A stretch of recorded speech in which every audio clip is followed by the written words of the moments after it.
There we go. Good evening, everybody. Thank you very much for joining us this evening, today, or however it is that you are listening to us. I am very honored today to be speaking with two outstanding professionals in the note investing workspace. First, I will introduce Czarina Harris. This is Czarina. She was the curriculum programmer for Note School, and over the last year, she has branched out and been doing many of her own projects. And she is the founder and the producer and does all the work for her own podcast. And she also runs her own company called Note Inc. Correct. Did I miss anything, Czarina? No, you pretty much nailed it. Pretty Okay. much everything's Very Noted good. Inc. at this point. And what is the full name of your podcast again? It's called Note Inc. So it's not notes with plural, it's just singular, Note Inc. And you can find me on Spotify, iTunes, Google Play, everywhere major. The website is noteinc.com. Okay. And then one of the things I really, really like about your webinar or your podcast, I should say, is instead of just kind of a dry, recital of information, you make it a little bit fun and you've got a little flair and story at it. Can you talk about that just a moment? So, as you can hear, I have a very specific voice pattern, and many over the years have said, like, yeah, I really like your voice for going to sleep. And so initially when I was thinking about doing a podcast, I didn't want to sound monotone or bore anybody to death. And so I thought, we have to add like some sound effects or something like that. And it just kept morphing into I had a phone call with a friend of mine, and she said, because I was really nervous about doing a podcast, and she said, Czarina, she said, just do the podcast and, do your best. And if it doesn't go well, at least you tried. And it's one of those stories where somebody tells you something 50 times, but on the 51st time, it kind of registers and clicks. And in my mind, that was do it as if it's the last podcast you're ever going to do. And so I said, okay, well, I'm going to throw the book at it. And I like old time radio. It's like Little Orphan Annie type stuff and Who's on First and things like that. And so I said, let's just make this. I said, let's play into the fact that not a lot of people know about the note industry because they don't.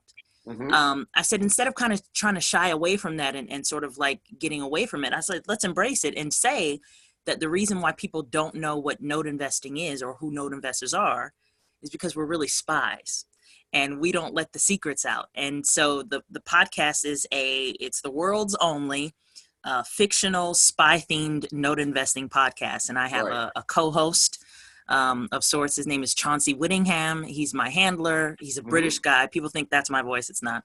And he gives me missions to do. And it really, it's an educational sort of entertaining type of podcast, and we do seasons. I was supposed to do a season 3 by the fall, but that didn't really happen. So I'm behind a little bit on season 3, but we do seasons, probably like 12 episodes at a time, probably once a year. And that it sort of got its own little following and attraction to it. So it's really cool taking something that I love, which is note investing, and something else I love, which is creativity, putting them together, and people really get it. Excellent. Yeah. And then I'm equally honored to have on with us today Saprina Allen, all the way from Reno, Nevada. Right. And we're going to have some information about an upcoming workshop here in Ohio. And Saprina, you're originally from Ohio, and then in the last couple of years, you've been out to Reno. Is that correct? That is correct. Yeah. And you yourself have just years and years of experience in note investing, all the way up to helping to run a fund now. Is that correct? So I don't run a fund. I run a servicing company. Oh, okay. And the funds that I'm overseeing are pretty much they're closing out. So we're kind of like at the end of the road with a lot of the funds. We actually just got an email this morning, about 3:00 this morning, from overseas. The fund that we are actually doing a lot of servicing for, they're looking to fire sale some of their notes, and they're all non-performing seconds. So that's something that we probably will spotlight or actually have available at our event in Ohio. Yeah. So Go ahead. Everybody that we're getting ahead a little bit, but everybody that talks about, you know, hard to find inventory, whoop, whoop, whoop. There's a little bit of something to pay attention to in what she's saying here. She's giving you some information. Go ahead, Saprina. So that's one of the things that I do. You know, I deal with a lot of investors. I deal with our investor relations, which is not always easy. Raise capital when we are actually doing large trades. And also I oversee the buy when we're actually working on, you know, different investments in reference to non-performing, performing, or even some contract for deeds. Don't make me cringe, but even when we're looking at purchasing contract, I oversee a lot of that here at Main Street. I do also own The Art of Notes, which has been in existence for about 6 years. Mm-hmm. And I still do things in that entity on my own, but my main focus has been trying to make sure that people know what they're doing, staying compliant. So when the loans actually come over to Main Street, they're not a mess, because a lot of times I just fix things all day long. I feel like a doctor repairing things, but I'm not getting the doctor's salary. I can't overcharge because people complain and they feel like that servicers don't do a lot, so they shouldn't be rewarded for the services that they provide, which really is a disservice to us, because I do a lot, and I do spend a lot of time trying to repair what's broken when it comes over, because some of the gurus have taught their students how to do things that are just a mess. Yeah. And that's one thing I think that is very impressive about Saprina, is instead of coming at things purely from an educational angle and saying you should do this and this, she has been with a servicing company for years now. And so she was in a position of investors coming to Saprina and saying, I'm having a problem with this and this and this, and Saprina figuring out ways to help investors when they come to you with problems. I mean, you've been a problem solver for other people also, correct? That is correct. Yes, that was what I thought. So then over the last year or so now, the two of you have kind of combined forces and started your own company called LOI. Is that correct? Yeah, it's sort of like Voltron. So that came out of and hopefully everybody caught that reference. Maybe not Saprina, but I got it. So it came together because we were doing these masterminds, and we were finding out that, well, let's back up. So Saprina and I started doing the mastermind thinking we were going to help people with their existing businesses and sort of moving forward and really fine tuning a lot of things. And the first mastermind that we did, which was in January, was pretty much like that. But then we had 3 more throughout the year because we were doing them quarterly. And what sort of developed later on and what continued, which was a surprise to both of us, was we were finding that people who thought they were advanced or thought that they, were on a certain level really weren't. And a lot of that came from the gurus that they were listening to or buying into. And not that we can share some of the stories that we heard here, but when we have our mastermind, it gets very intimate and people really just sort of let their hair down and talk about their problems and talk about, some of the situations that they've been in. And unfortunately, one of the recurring themes that we kept finding was certain gurus, certain teachers were taking advantage of people, or they were not being completely transparent about what it really means to be in this business, what it takes to be in this business to be successful, and things like that. And so LOI, which stands for Leaders of Integrity, kind of came out of that frustration and not really having a resource for a lot of people to just get what we call the unspoken truth about note investing.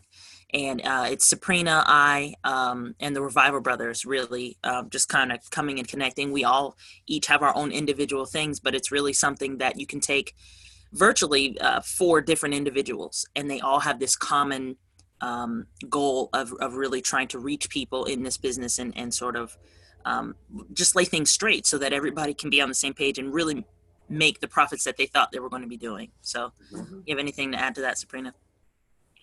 No, I don't really have anything to add. You pretty much told that story about LOI. Yeah. And it's something that we would like to grow. And it was funny. So I was in LA this past week for Thanksgiving, and somebody said, "Are you going to invite Beep to join Leaders of Integrity?" And I was like, "No, I'm not. No, Oh, yeah. they are not worthy to be at the table with us." Yeah. And so they kind of chuckled. I said, "No," I said, "we take this very, very seriously." And I'm not saying that everything that I've done in business has been perfect, but everything that I've wronged, I've tried to make right. Right. And if I made a mistake or I've done something that wasn't the way that I planned for it to go, I'm willing to admit that I made an error, I made a mistake, and I'm willing to move on, and I'm willing to apologize. But we have people in our industry that continue to take advantage of people, continue to take money from people, continue to mark up product, taking a spread, leaving nothing on the bone for the end buyer, and then telling them not to cry about it, not to complain about it. And that's surely just taking advantage of people. And if you don't know any better, you can't do any better. So it is our responsibility to make sure that people know the truth and know that there are places that they can get product and also not be taken advantage of and not deal with those high markups or just basically getting the crumbs at the bottom of the barrel and make no money. Right. Because that's not what it's about. I don't want to be an individual to sell and be a one and done individual. I want this to be long-term. I want longevity in the business. And that's possible because I've been sitting at the table since 1995 for a reason. Right. Yeah. And I can just, support what they're saying 100%. I was, felt pretty privileged to attend their very first mastermind, and it did just have a different vibe to it. Guys, anybody watching, instead of it being like a big hall, with everyone sitting at desks and such, we were, Saprina was gracious enough to let us use her own home.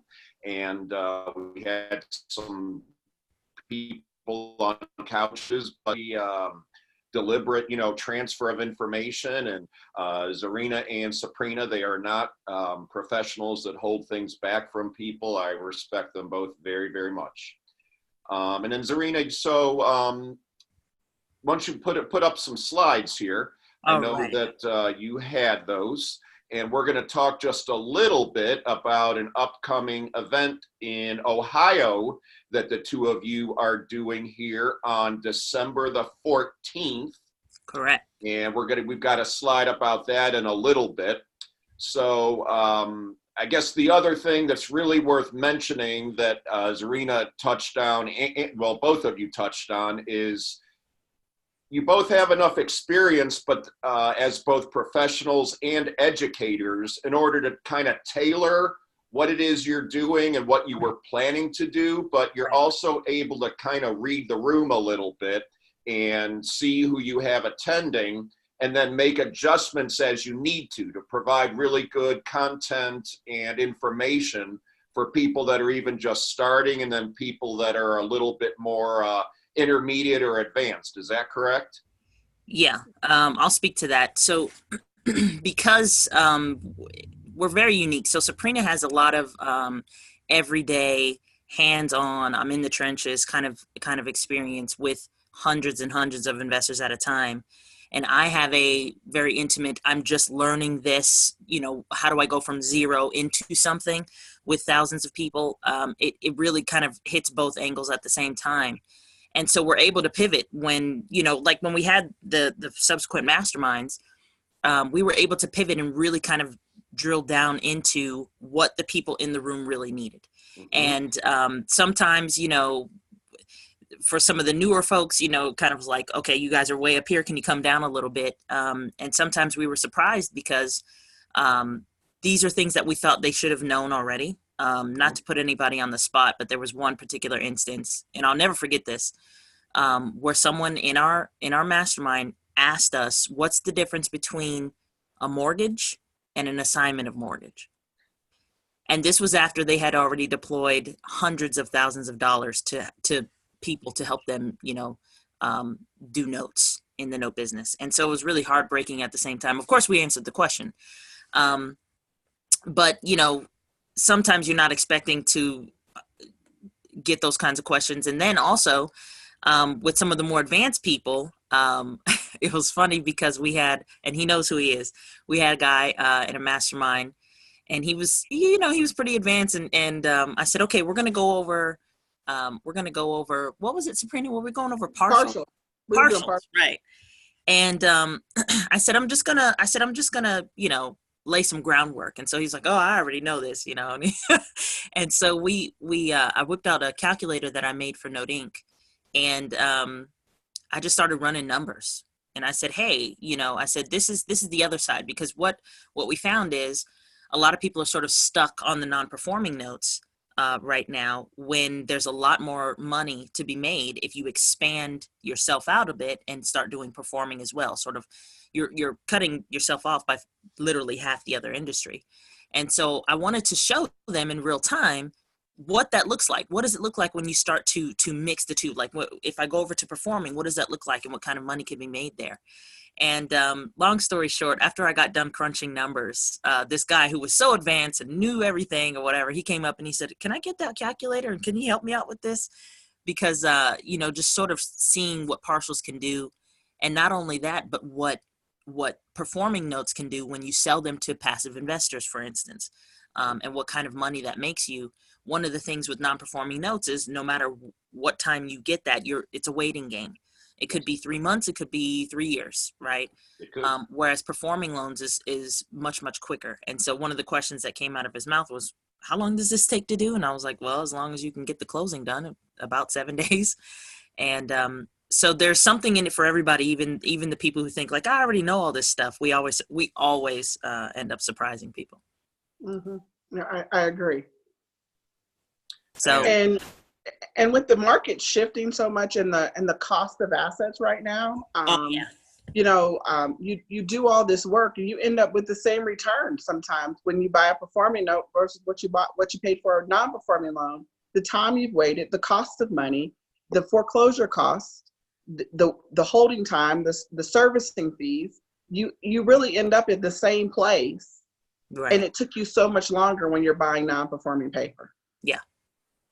And so much more work too, because, one thing that I don't think we talk enough about is just doing a business, not doing notes, just doing a business. And any business, there's going to be cycles. And right now we're in a cycle where non-performing is a little expensive. Some people are paying 65, 70 cents for non-performing assets. I just saw one trade at 76 cents. Did you really? Yes. So, that's where we are. And when that happens, you either A, you take the smaller margins, or B, you find another way to make money. And so performing loans is that other way to make money. And again, like as Saprina said, making the same returns, if not better returns, because it doesn't take you as much time. And that's something that the two of you are just in just the right spot in order to highlight. Just what Saprina said, just watching the market and knowing when to sometimes zig when everyone else is zagging, something like that. That's there's tremendous value to be found in that. And someone like Saprina that is out in the trenches, as Czarina put it, doing this every day, who has the heart of a teacher. And, like Czarina just mentioned, it doesn't sound like you were planning on getting out that calculator, when you started designing that weekend class, right. But you were able to see, hey, this sounds like something that would be another thing to add to it. And, like you just said, even someone advanced was able to come up and say, yeah, I kind of see how that could work. That's something else I could add to what I'm doing. So again, just providing value both to beginners and intermediate and advanced students, the whole shebang. There's a tremendous amount of value in that. Yeah. So what's on the next slide you had for us? So the next one, this is just one of the talking points that we decided, because a lot of our workshops, is what I'll call them, is we talked about is this. Catered around who's in the room. We had to really think, well, what were some of the recurring themes that we had happening in the masterminds over the year that we already know we're going to talk about in this workshop, amongst other things. So I had to put when you're doing a flyer, you have to say what the class is going to be about. And this was top of the list, which was how to make better returns with little known strategies your guru never told you. And it's a loaded sentence, or doesn't know. Super loaded sentence, because there's so many different ways to work out an asset Mhm. that sometimes people were like overwhelmed with the amount of information that especially Saprina was coming with on, no, you should do it this way, because people were bringing their own deals to the table. But also, you don't know what you don't know. And so we in our little preview conversation, Saprina and I were saying, like, we can pretty much tell who taught you the business by the questions that you ask and the questions Saprina, that you don't. Saprina, how many tricks do you know of how to slice and dice a note here? So sometimes it's really about the, face the facts, deal with them, put a period there and move on, and meeting people where they are. And sometimes when you're meeting people where they are, they have tunnel vision on this is what I wanted to do. This is where I was going with this. Yeah. And sometimes I'll just kind of let them just kind of keep spilling out whatever they're talking about. And I'll say, okay, well, let's just shift a little bit. Mm-hmm. I understand you wanted to foreclose, and I understand you wanted this asset, but you don't know what the inside of this asset looks like. And this person wants to stay.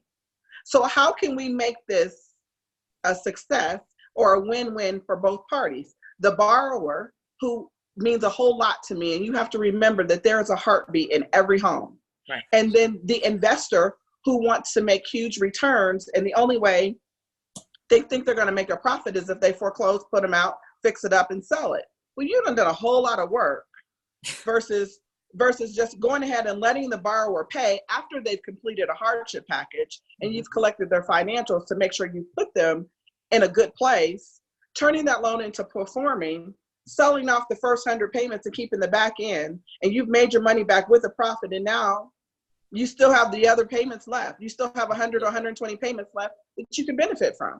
Yeah.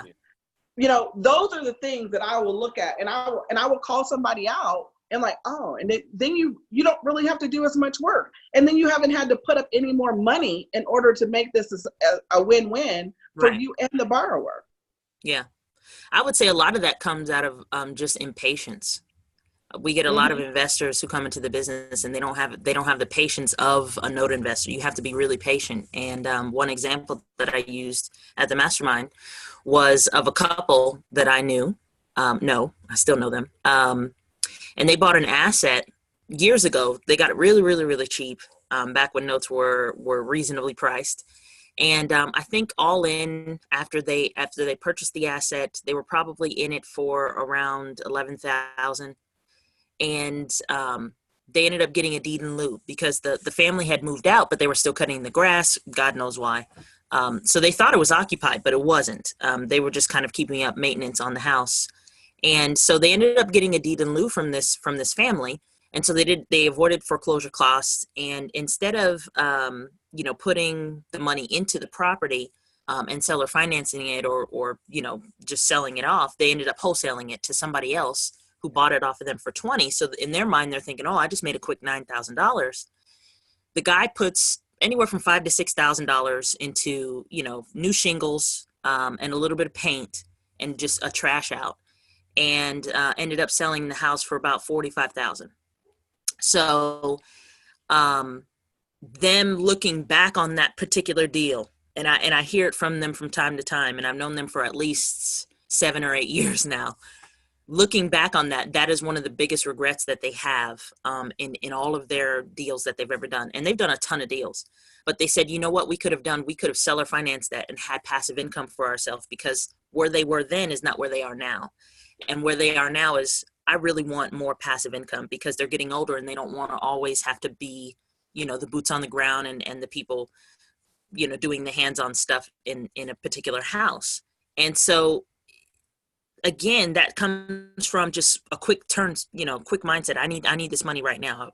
And so they would forego that $9,000 in order to have a $500 a month cash flow right now. So it's a matter of sort of slowing yourself down from what you're used to doing a lot of the times, especially if you come from a RIA and you come from that background of wholesaling or being a landlord. Everything has to be quick. And so when you come into the note industry, it's a lot slower. And because you have a different mindset, you miss a lot of things, or you do a lot of things that aren't in your financial best interest. Yep. The 2 takeaways I just got from everything you just said, the both of you, is number one, being able to think through a situation and not treating everything as just a cookie cutter that I do this, now I do this, just looking at each individual situation on its own merits and then trying to see the best way based on the based on the information you have right in front of you. And then secondarily, exactly what Saprina was saying, just treating people with respect and basic, human decency and courtesy and professionalism. That goes a long, long ways. Absolutely. So the next slide there, Czarina. How non-compliant loans can tank your portfolio and how to avoid them.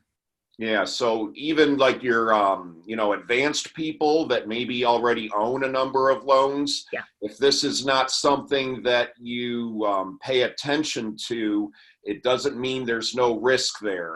It's certainly something worth paying attention to. And I think both Saprina and Czarina would both be able to, maybe tell us a few scars that a couple people have picked up from situations like that.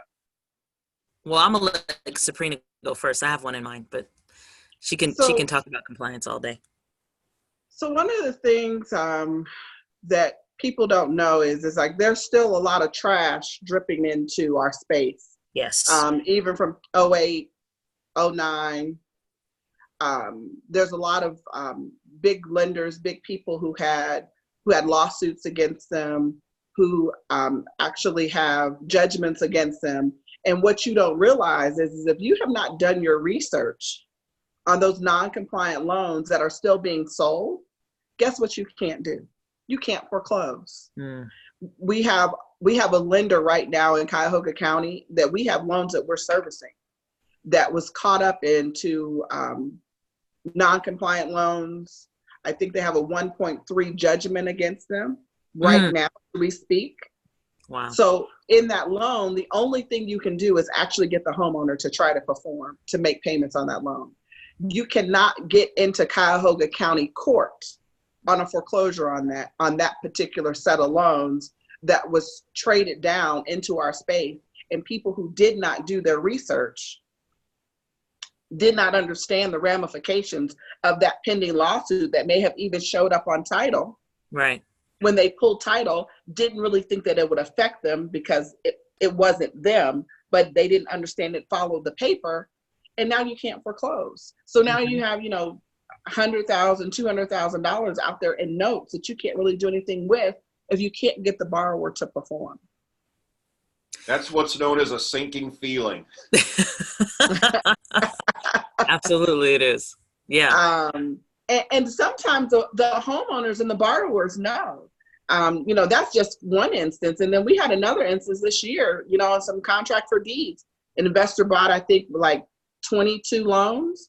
Well, all the loans in Ohio, they were tied up in a lawsuit against another borrower suing the previous owner. Right. So when they went to go close, guess what they couldn't do?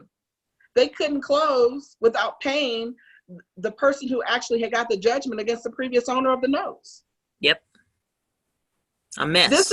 This is stuff that is happening every single day. And because even during the due diligence, I was like, oh, this name sounds familiar. Let me make a phone call. I made a couple phone calls, Czarina. I say, hey, do you know who this is? Yep. It's funny because it's a small world, but when you've been around a long time, things kind of like drop and you don't forget them. Like they drop in your mind and you remember a name, you remember they were caught up in something. And it is one of those things that's just like, oh my goodness. And so this has actually been settled, but the investor who purchased these loans just doesn't want their money back because they've had to hold it for a while due to these non-compliant loans per se. Now they're wanting more money from the seller and it's just a mess. So the non-compliant loans not only create a problem for you after you buy, but also can create other problems if you buy them and then you sell them off that you end up getting into trouble also. I call it inheriting the mess. You're inheriting the mess. Yes. And this is sort of a segue, but a lot of people, some people know that in more recent times, actually mainly this year, but at least the last 2 years, there's been so many different policies and rules and things that affect the note industry directly. And the first thing that comes out of somebody's mouth is, this doesn't make sense. and usually it doesn't. And so that sort of turned my sights into being a little bit more active politically to advocate for our space. And one of the things that really just tripped me over was this inundation of contract for deeds that were coming into the industry beginning maybe 2-3 years ago. And the amount of mess that a lot of note investors who were my friends and are my friends were purchasing these loans, not knowing that they're purchasing hand grenades. They're purchasing hot potatoes. This is somebody else's problem that they are banking on you not knowing about and purchasing, because all you see is returns or dollar signs, not knowing you're not going to be able to collect on this, or this is going to be a problem over here. And you have to understand that these are very large hedge funds who are creating a lot of these loans, and they kind of see retail buyers like me and you as the suckers. Like, I know I'm going to be able to get away with selling this to this person because they don't know any better. And so I had friends who, especially in Ohio, purchased some contract for deeds from a particular company who has the city of Cincinnati has a class action lawsuit against them. And the state of Ohio told that particular hedge fund that you are no longer allowed under any entity, no matter how many times you change your name, you are not allowed to conduct business in the state of Ohio anymore. And so what I say is inheriting this mess is that type of thing is not something that's what I call like sexy when you're trying to sell somebody into the business. But what happens is those people who are selling you something sell you those notes, and then they don't tell you how to fix them. And so we've had so many, and Saprina can attest to this, we've had so many people come to us with deals that they couldn't get an answer out of anybody else because the answer is not pretty, or the work that needs to be done is not pretty, or it's hard. And they just couldn't get an answer. And that's very frustrating. That also kind of goes back to why we started LOI, was because when someone's trying to sell you something, they have a vested interest in you purchasing it and not really kind of in you fixing it. Or knowing better to purchase it in the first place. And so non-compliant loans have been that. It's been, a friend of mine had some notes in Georgia, and it turns out that they were not only predatory loan, but they were under a discrimination lawsuit, and he ended up having to write down the loans for what he purchased them for. So he came out, at a wash, but the judge wanted him to give the loans away. And he said, well, I didn't create these loans, I just purchased them. And the judge looked at him and said, you knew what you were buying. Well, he didn't know what he was buying, right? And that's part of the problem. And so this is how you can purchase a loan and you don't know anything about the history of it, and then you end up taking a wash or you break even on it. So it's very important to start looking at some of these things, because I really don't know a lot of teachers out there who even talk about compliance. Do you, Saprina? No, they just talk about how much money you're going to make. Right. One of the other things is like, so there's a particular group that's originating contract for deeds, and in their contract for deeds, they have a termination of the land contract in the origination paperwork. You can't do that. Right. So because people don't read what they're signing, they're just shoving this paper in front of these people's faces. So when they go into default, they don't feel like they have to go through anything. But a lot of states, especially Ohio, if you have 5 years in or 20% equity in a land contract, you as the lender have to go through foreclosure. That is not something that sellers tell you. They're like, well, they've already signed the termination of contract, so the property's yours. No, it's not. Right. And if you believe that garbage that's being told to you, shame on you, because you ought to know the laws in the state you're buying in.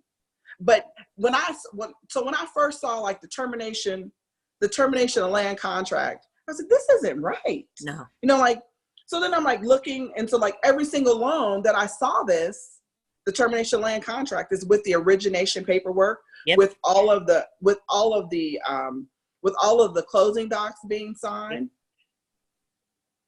I don't believe anybody probably explained that to the consumer or the homeowner or the borrower at the time of origination. Nope. So they didn't know what they were signing. And the sad thing is that if you buy that loan and you end up in court and a homeowner challenges you on that, now you've basically inherited the mess. Yep. And be prepared to start paying $350 to $500 an hour for a mediation attorney to help you. Because that's what it costs.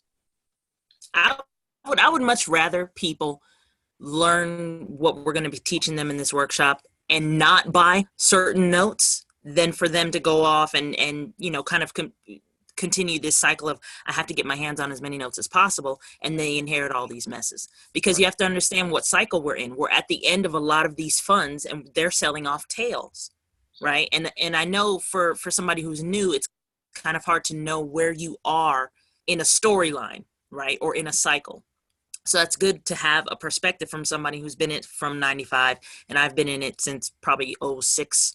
So we kind of see the trends and what's happening. And whenever these hedge funds or these private placements or anybody, when they're selling off the tail ends of their notes or the tail end of their portfolio, it's always trash. It's the stuff that nobody wanted for 2 or 3 years, right? And so they're selling it off.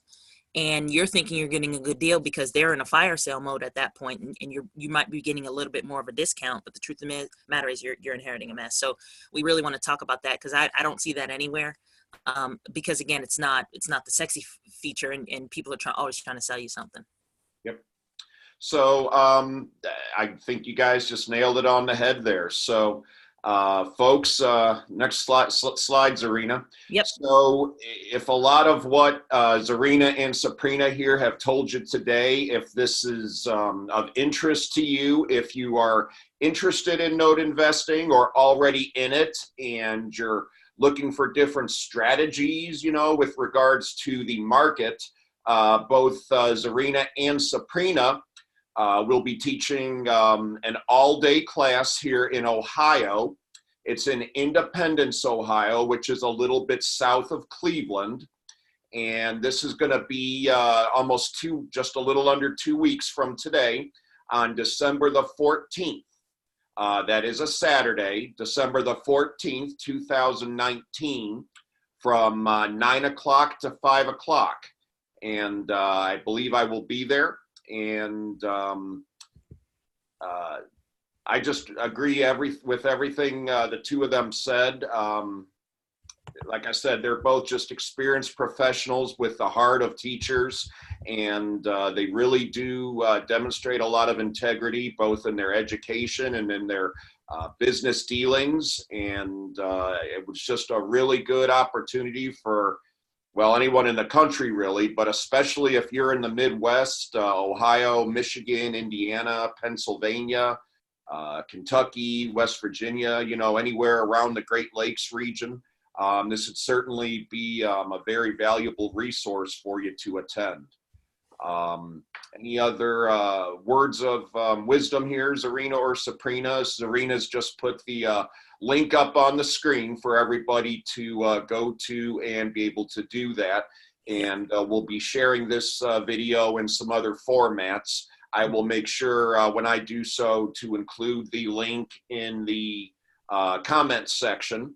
So any other words of advice for us today, Czarina or Saprina? I want to also say that we're going to also touch on purchase and sell agreements when you're buying notes, language that you should look for, and things that you should have in your purchase and sale agreements to protect you as much as possible when you're buying non-performing paper.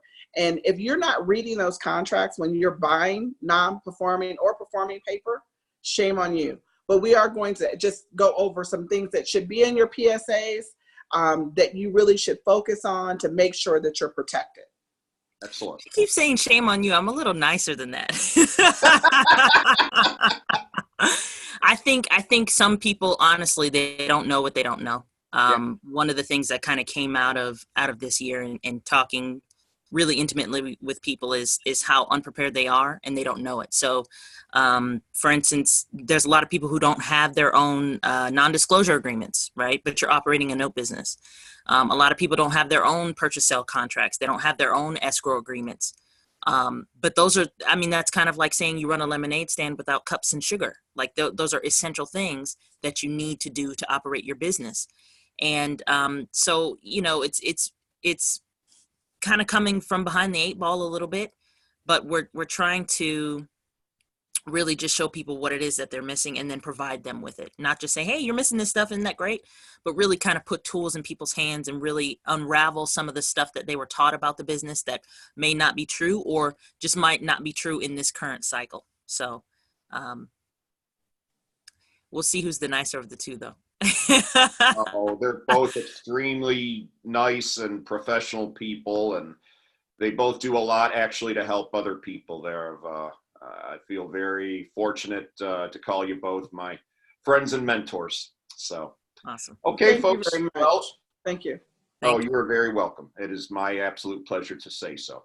And then, by the way, if anyone has any questions and you want to write that, if you're seeing this on a different platform or something and you want to write that in comments, by all means, go ahead and do that also. Absolutely. And, if need be, I have contact information for Czarina and Saprina, and we can always get in touch with them if need be. So thank you very much, everyone, for watching to the end here. We really hope to see you here in Ohio on December the 14th, up in Independence, Ohio. And Czarina and Saprina, to the both of you, thank you so much for joining us this afternoon. And I really look forward to seeing the both of you in just a couple weeks. All right. Thanks, Bill. All right. Appreciate it. Thanks. Bye-bye. Have a great night. Bye-bye, everybody. Bye-bye. That's how you climb the hill.